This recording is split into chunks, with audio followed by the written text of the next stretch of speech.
for it to really end, Putin has to lose. So in other words, the Russians have to lose some piece of territory that's significant to them. Maybe it's Bakhmut, maybe it's Crimea, maybe it's some other piece of southern or eastern Ukraine.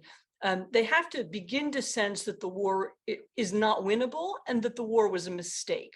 So in other words, they have to come to the kind of conclusion that the French came to in 1962 when they decided to withdraw from Algeria. They have to just understand that it's an unwinnable colonial war. What are the prospects, in your view, for a negotiated resolution to the war? There are two questions. One is, do the Russians want a negotiated resolution? Because right now they don't.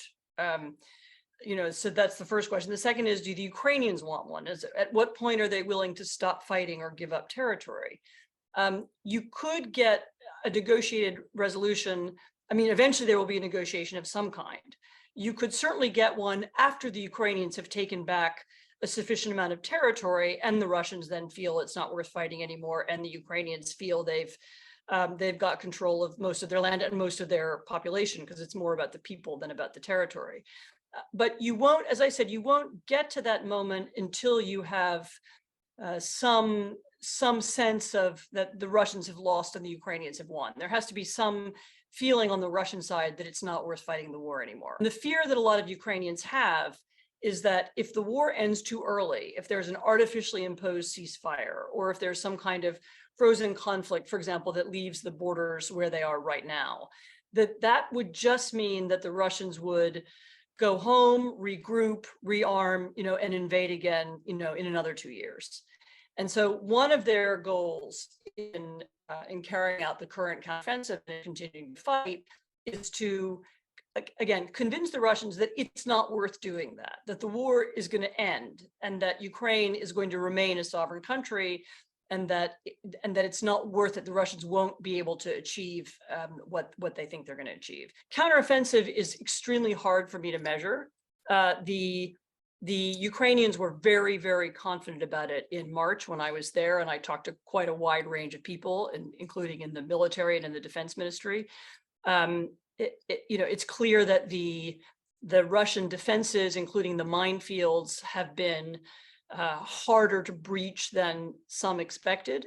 And so the process is taking longer than many had hoped it would take. The Ukrainians remain convinced that once they breach the first lines where they think, many of the most important defenses are, that they will have an easier time of it later on. And I hope that they're right. I mean, as far as I can tell, they still have high morale, and people are still, the training is going on. We also remember that most of the Western weaponry, the heavier tanks and heavy armor, haven't appeared yet. The Ukrainians haven't brought that forward yet. They're trying to break the first layer of defenses first before that happens. As I've written, and as everybody keeps saying, I think President Zelensky said it a few days ago, it's not a movie. It isn't constructed for your entertainment. Had we been watching D-Day and the fight across France that followed it, hour by hour, scene by scene, the way we're able to watch the Ukrainian war, we would have felt that was taking a very long time and costing quite a lot as well. As you know, in the non-governmental organization world, the humanitarian assistance world, there's a policy of neutrality where you don't take a side, as though you can kind of be above the fray in a way. So what do you say to that? I think this is a war in which you can't be above the fray. To be above the fray means that you accept the idea that Russians can invade their neighbor, take it over, take territory, kill civilians deliberately, arrest civilians, torture them, murder them, put them in concentration camps, kidnap their children, deport their children, send them far away to parts of Russia, remove their surnames often so that they aren't even able to get home. So if you are neutral in this conflict, you're saying that that's okay.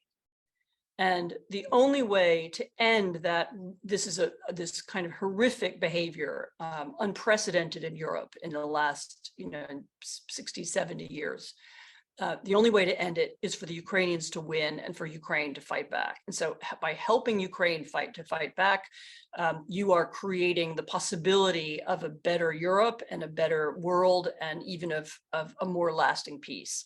And by refusing to help the Ukrainians, you are encouraging war, you're encouraging the human rights violations on a massive scale.